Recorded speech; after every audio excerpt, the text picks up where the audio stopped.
ನಮಸ್ಕಾರ ಸ್ನೇಹಿತರೆ, ನಾನು ನಿಮ್ಮ ಪ್ರೀತಿಯ ಮನು. ಎಲ್ರಿಗೂ ನಿಗೂಢ ಕಥೆಗಳಿಗೆ ಸ್ವಾಗತ. ನಿಗೂಢ ಕಥೆಗಳಿಗೆ ಸ್ವಾಗತ. ಈ ರೀತಿಯಾದ ಅನುಭವಗಳು ನನಗೆ ತುಂಬಾನೇ ಆಗಿದೆ. ಗೋ ಸ್ಟೋರೀಸ್ನ ಮಾಡಬೇಕು ಅಂತ ಶುರು ಮಾಡಿದಾಗಿಂದ ನನಗೆ ಎಷ್ಟೋ ಬ್ಯಾಡ್ ಎಕ್ಸ್ಪೀರಿಯನ್ಸಸ್ಗಳಾಗಿದೆ. ನಾನು ಫಸ್ಟ್ ಟೈಮ್ ಲೈವ್ ಬಂದಾಗ ನೀವೆಲ್ಲರೂ ನನ್ನ ಹತ್ರ ಕೇಳ್ತಾ ಇದ್ರಿ, ನಿಮ್ಗಾಗಿರುವಂಥ ಎಕ್ಸ್ಪೀರಿಯನ್ಸಸ್ಗಳನ್ನು ಶೇರ್ ಮಾಡ್ಕೊಳ್ಳಿ ಅಂತ. ಆ ಅನುಭವಗಳೇನು, ಆ ರಿಯಲ್ ಫ್ಯಾಕ್ಟ್ ಏನು ಅನ್ನೋದನ್ನು ನಾನು ನಿಮಗೆ ಹೇಳ್ತೀನಿ. ಅದಕ್ಕಿಂತ ಮುಂಚೆ ಒಂದು ಕಥೆ ಇದೆ, ಈ ಕಥೆನ ನೋಡ್ಕೊಂಬರೋಣ ಬನ್ನಿ. ಈಗ ನಾನು ಹೇಳ್ತಿರುವಂಥ ಕಥೆಯಲ್ಲಿ ಇರುವಂಥ ಇನ್ಸಿಡೆಂಟ್ ನಡೆದಿರೋದು ಬೆಂಗಳೂರಿನ ಎಲೆಕ್ಟ್ರಾನಿಕ್ ಸಿಟಿ ಫೇಸ್ 2 ಅಲ್ಲಿ. ಊರಿಂದ ಬೆಂಗಳೂರಿಗೆ ಬಂದು ಇಲ್ಲಿ ಜೀವನ ಕಟ್ಕೊಳ್ಳೋದಕ್ಕೆ ಒಂದು ಕೆಲಸ ಬೇಕು, ಇನ್ನೊಂದು ಇಲ್ಲಿ ವಾಸವಾಗಿರೋದಕ್ಕೆ ಒಂದು ಮನೆ ಬೇಕು. ಬೆಂಗಳೂರಲ್ಲಿ ಒಂದು ಬಾಡಿಗೆ ಮನೆ ಹುಡ್ಕೊಂಡು ಅಲ್ಲಿ ವಾಸವಾಗಿರ್ತೀವಿ.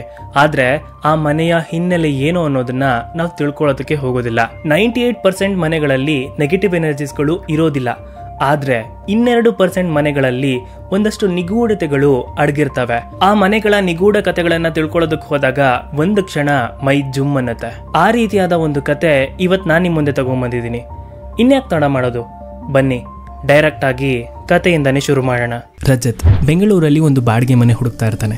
ಆನ್ಲೈನ್ ಅಲ್ಲಿ ಹುಡುಕ್ತಾ ಇರಬೇಕಾದ್ರೆ ಎಲೆಕ್ಟ್ರಾನಿಕ್ ಸಿಟಿ ಫೇಸ್ 2 ಅಲ್ಲಿ ಒಂದು ಮನೆ ಬಾಡಿಗೆಗೆ ಇರೋದು ಗೊತ್ತಾಗುತ್ತೆ. ಅದು 1 BHK ಮನೆ, ಫುಲ್ಲಿ ಫರ್ನಿಸ್ಡ್ ಆಗಿರುತ್ತೆ. ಅಲ್ಲಿ ಎಲ್ಲ ಅವೈಲೇಬಲ್ ಇರುತ್ತೆ. Fridge, washing machine, TV, bed, mattress ಕೂಡ ಅವೈಲೇಬಲ್ ಇರುತ್ತೆ. ಮನೆ ತುಂಬಾ ಇಷ್ಟ ಆಯ್ತು ಅಂತ ಓನರ್ಗೆ ಕಾಲ್ ಮಾಡಿದಾಗ ಓನರ್ ಅಡ್ವಾನ್ಸ್ 42,000, ಬಾಡಿಗೆ 15,000 ಅಂತ ಹೇಳ್ತಾನೆ. ರಜತ್ಗೆ ಬಜೆಟ್ ಜಾಸ್ತಿ ಆಯ್ತು ಅಂತ ಅನ್ಸುತ್ತೆ. ಅವನ್ಗೆ ಮನೆ ತುಂಬಾ ಇಷ್ಟ ಆಗಿದ್ರಿಂದ ಓನರ್ ಹತ್ರ ಒಂದೇ ಒಂದ್ ಮಾತು ಕೇಳ್ತಾನೆ, ಸರ್ ಒಂಚೂರು ಕಮ್ಮಿ ಮಾಡ್ಕೊಳ್ಳಿ ಅಂತ. ಅದಕ್ಕೆ ಓನರ್ ಸಡನ್ ಆಗಿ ರೆಂಟ್ 13,000 ಕೊಡು ಸಾಕು, ಅಡ್ವಾನ್ಸ್ 30,000 ಕೊಡು ಅಂತ ಕೇಳ್ತಾರೆ. ಆಗ ರಜತ್ ಇನ್ನೂ ಕಮ್ಮಿ ಕೇಳ್ಬೋದಿತ್ತಾ ಅಂತ ಯೋಚನೆ ಮಾಡ್ತಾನೆ. ಆದ್ರೆ ಅವನ್ಗೆ ಆ ಮನೆ ತುಂಬಾ ಇಷ್ಟ ಆಗಿರುತ್ತೆ. ಆ ಮನೆ ನೋಡಕ್ ಹೋಗಿ ಅವನ್ಗೆ ಮತ್ತೆ ತುಂಬಾ ಇಷ್ಟ ಆಗುತ್ತೆ. ಅದಕ್ಕೆ ಅವನು ಅಡ್ವಾನ್ಸ್ ಮಾಡಿ ಶಿಫ್ಟ್ ಆಗ್ತಾನೆ. ಓನರ್ ಇದ್ದಿದ್ದು ದುಬೈಯಲ್ಲಿ, ಆದ್ರೆ ಬೆಂಗಳೂರಲ್ಲಿ ಒಂದು 4-5 ಮನೆಗಳಿತ್ತು. ರಜತ್ ನೋಡಿದಂತ ಮನೆ ಗ್ರೌಂಡ್ ಫ್ಲೋರ್ ಅಲ್ಲಿ ಒಂದು ಮೂಲೆಯಲ್ಲಿತ್ತು. ಸುಮಾರು 2 ತಿಂಗಳು ರಜತ್ ಆ ಮನೆಯಲ್ಲಿ ಒಬ್ನೇ ಇರ್ತಾನೆ. ಅವನ್ಗೆ ವರ್ಕ್ ಫ್ರಮ್ ಹೋಮ್ ಇರುತ್ತೆ. ಅವನು ಏರ್ ಟ್ರೀಟ್ಮೆಂಟ್ ಮಾಡಿಸ್ತಾ ಇದ್ದಿದ್ರಿಂದ ಆ ಏರಿಯಲ್ಲಿ ಬಾಡಿಗೆಗೆ ಇರ್ತಾನೆ. ರಜತ್ ಇದ್ದಿದ್ದು ಎಲೆಕ್ಟ್ರಾನಿಕ್ ಸಿಟಿ ಫೇಸ್ 2. ಇವರ ಮನೆ ಕಾರ್ನರ್ ಅಲ್ಲಿ ಇತ್ತು. 2 ತಿಂಗಳಾದ್ಮೇಲೆ ಆ ಮನೆಗೆ ರಜತ್ ನ ಕ್ಲೋಸ್ ಫ್ರೆಂಡ್ ಒಬ್ಬ ಬರ್ತಾನೆ. ಅವನ ಫ್ರೆಂಡ್ಗೆ ಜಾಬ್ ಇರೋದಿಲ್ಲ, ಸ್ವಲ್ಪ ಸಾಲಗಳಿರುತ್ತೆ. ಅದಕ್ಕೆ ಒಂದು ಗಾಡಿನ ತಗೊಂಡು ಫುಡ್ ಡೆಲಿವರಿ ಈ ರೀತಿ ಕೆಲಸಗಳನ್ನ ಮಾಡ್ತಾ ಇರ್ತಾನೆ. ರಜತ್ ಕೂಡ ವರ್ಕ್ ಫ್ರಮ್ ಹೋಮ್ ಮಾಡ್ತಿದ್ದಿಂದ ಅವನ್ಗೆ ತುಂಬಾ ಕೆಲಸ ಇರ್ತಾ ಇರಲಿಲ್ಲ. ಅವನ ಫ್ರೆಂಡ್ ಜೊತೆ ಅವಾಗ ಹೋಗ್ತಾ ಇದ್ದ.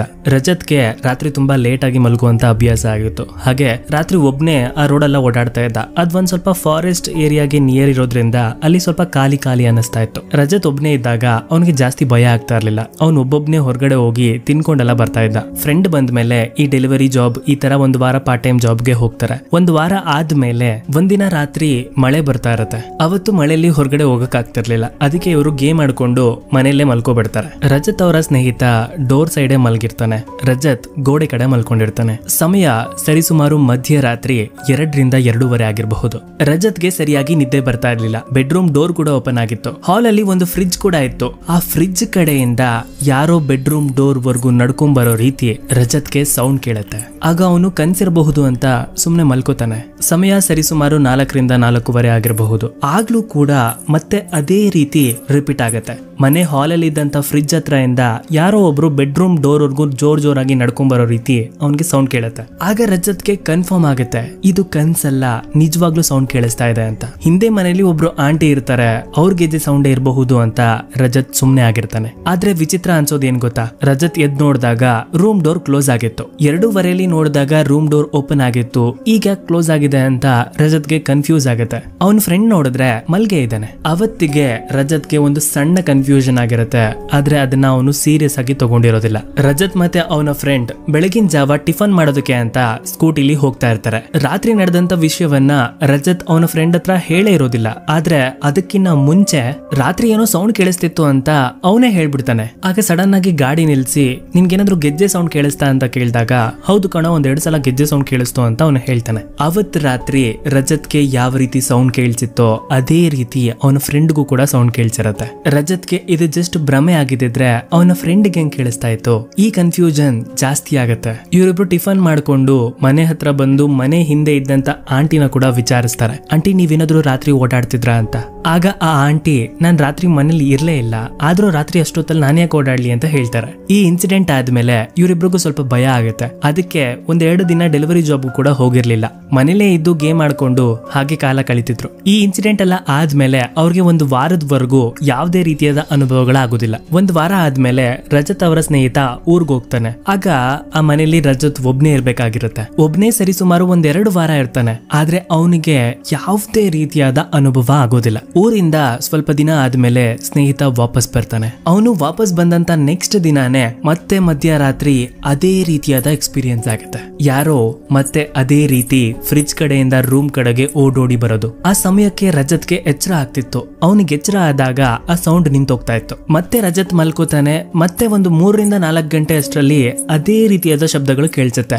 ಎದ್ದು ನೋಡಿದ್ರೆ ಅವನ ಫ್ರೆಂಡ್ ಕೂಡ ಕುತ್ಕೊಂಡಿರ್ತಾನೆ. ಯಾಕೆ ಅಂತ ಕೇಳಿದ್ರೆ, ಮಚ್ಚ ನನಗೂ ಕೂಡ ಅದೇ ರೀತಿಯಾದ ಸೌಂಡ್ಗಳು ಕೇಳಿಸ್ತಾ ಇದೆ ಅಂತ ಹೇಳ್ತಾನೆ. ಆದ್ರೆ ಒಂದು ವಿಚಿತ್ರ ಏನ್ ಗೊತ್ತಾ, ರಜತ್ ಎಷ್ಟೋ ದಿನ ಆ ಮನೇಲಿ ಒಬ್ನೇ ಇದ್ರೂ ಕೂಡ ಅವನ್ಗೆ ಯಾವುದೇ ರೀತಿಯಾದ ಅನುಭವ ಆಗಿರ್ಲಿಲ್ಲ.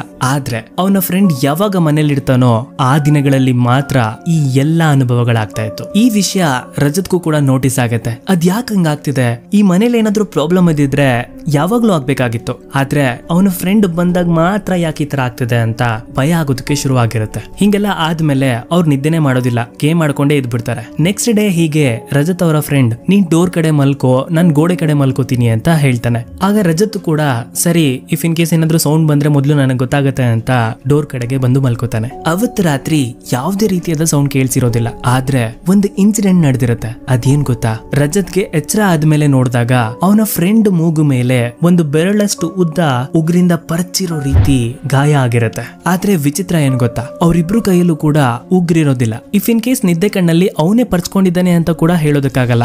ಯಾಕೆ ಅಂತಂದ್ರೆ ಆ ಗಾಯ ಅಷ್ಟು ಉದ್ದ ಇತ್ತು. ಆ ಗಾಯನ ಮೊದ್ಲು ರಜತ್ತೆ ನೋಡೋದು. ಅವನು ಅವನ್ ಫ್ರೆಂಡ್ ನ ಕೂಡ ಎಪ್ಸಿ ಕೇಳಿಸ್ತಾನೆ, ಇದೇನೋ ಇದು ಗಾಯ ಅಂತ. ಆಗ ಅವನ್ ಫ್ರೆಂಡ್ ಏನೋ ಗೊತ್ತಿಲ್ಲ ಕಣೋ ಅಂತ ಹೇಳ್ತಾನೆ. ಹಿಂದಿನ ದಿನ ರಾತ್ರಿ ಸರಿಯಾಗಿ ನಿದ್ದೆ ಮಾಡದೇ ಇರೋದ್ರಿಂದ ಅವರಿಬ್ರು ಕೂಡ ಸ್ವಲ್ಪ ನಿದ್ದೆ ಮಾಡಿದ್ರು. ಆದ್ರೆ ರಜತ್ ಅವನ ಫ್ರೆಂಡ್ ಹತ್ರ ನಿನ್ಗೇನಾದ್ರೂ ರಾತ್ರಿ ಕೇಳಿಸ್ತಾ ಅಂತ ಕೇಳಿದಾಗ ಅವನ ಫ್ರೆಂಡ್ ಸ್ವಲ್ಪ ಕನ್ಫ್ಯೂಸ್ಡ್ ಆಗಿರ್ತಾನೆ. ಆಗ ಅವನು, ಹೌದು ಸ್ವಲ್ಪ ನನ್ಗೆ ರಾತ್ರಿ ಗೆಜ್ಜೆ ಸೌಂಡ್ ತರ ಕೇಳಿಸ್ತು, ಆದ್ರೆ ನೀನ್ ಡೋರ್ ಕಡೆ ಮಲ್ಕೊಂಡಿದ್ದಲ್ಲ, ಇಫ್ ಇನ್ ಕೇಸ್ ಕೇಳಿಸಿದ್ರೆ ನಿನ್ಗೆ ಎಚ್ಚರ ಆಗುತ್ತೆ ಅಂತ ನಾನ್ ಮಲ್ಕೊಂಡ್ಬಿಟ್ಟೆ ಅಂತ ಹೇಳ್ತಾನೆ. ಅವನ್ ಫ್ರೆಂಡ್ ಸ್ವಲ್ಪ ಕನ್ಫ್ಯೂಸ್ಡ್ ಆಗಿ ಭಯದಲ್ಲೇ ಇರ್ತಾನೆ. ರಜತ್ ಕೇಳಿದಾಗ ಅವನ್ ಒಂದ್ ವಿಷಯನ ಹೇಳ್ತಾನೆ. ಸುಮಾರು 4 ಗಂಟೆ ಹಂಗೆ ಅವನ ಕಿವಿ ಹತ್ರ ಒಂದು ಹೆಂಗ್ಸ್ ಧ್ವನಿಯಲ್ಲಿ ನಿನ್ ಪಕ್ಕನೇ ಇದೀನಿ ನೋಡು ಅಂತ ಅವನ್ಗೆ ಯಾರೋ ಹೇಳೋ ರೀತಿ ಕೇಳ್ಸಿರತ್ತೆ. ಅದಷ್ಟೇ ಅಲ್ಲ, ಅವನ್ಗೆ ಆ ರಾತ್ರಿ ಯಾರೋ ಅವನ್ ಮುಖದ ಮೇಲೆ ಕೈ ಇಟ್ಟಿದ್ದು ಕೂಡ ಫೀಲ್ ಆಗಿರುತ್ತೆ. ಆದ್ರೆ ಅವನ್ಗೆ ಅದು ಕನ್ಫರ್ಮ್ ಆಗಿ ಗೊತ್ತಿರ್ಲಿಲ್ಲ. ಅದಕ್ಕೆ ಮಲ್ಕೋಬಿಟ್ಟಿರ್ತಾನೆ. ಬೆಳಗ್ಗೆ ರಜತ್ ಅವನ ಅಕ್ಕಪಕ್ಕ ಮನೆಯವ್ರ ಹತ್ರ ಕೂಡ ಹೋಗಿ ಕೇಳ್ತಾನೆ. ಅಲ್ಲೊಬ್ರು ಬ್ಯಾಚುಲರ್ಸ್ ಕೂಡ ಇರ್ತಾರೆ. ಅವ್ರ ಹತ್ರ ಕೇಳಿದಾಗ, ಇಲ್ಲ ಬ್ರೋ, ನಮ್ಗೆ ಯಾವ್ದೇ ರೀತಿಯ ಅನುಭವ ಈ ತರ ಆಗಿಲ್ಲ ಅಂತ ಹೇಳ್ತಾರೆ. ಅದಾದ್ಮೇಲೂ ಕೂಡ ರಜತ್ ಅವರ ಫ್ರೆಂಡ್ ಊರ್ಗೊಂದ್ಸಲ ಹೋಗಿರ್ತಾನೆ. ಗೊತ್ತಲ್ವಾ, ಅವ್ನ್ ಊರ್ಗೋದ್ರೆ ಯಾವ್ದೇ ರೀತಿಯಾದ ಅನುಭವಗಳಾಗಲ್ಲ. ರಜತ್ ನಾರ್ಮಲ್ ಆಗಿ ಇರ್ತಾನೆ. ಮತ್ತೆ ಅವನ್ ಫ್ರೆಂಡ್ ವಾಪಸ್ ಬಂದಾಗ ರಜತ್ಗೆ ಕನ್ಫರ್ಮ್ ಆಗುತ್ತೆ ಇವನ್ ಬಂದಾಗ್ಲೇ ಏನೋ ಆಗ್ತಾ ಇದೆ ಅಂತ.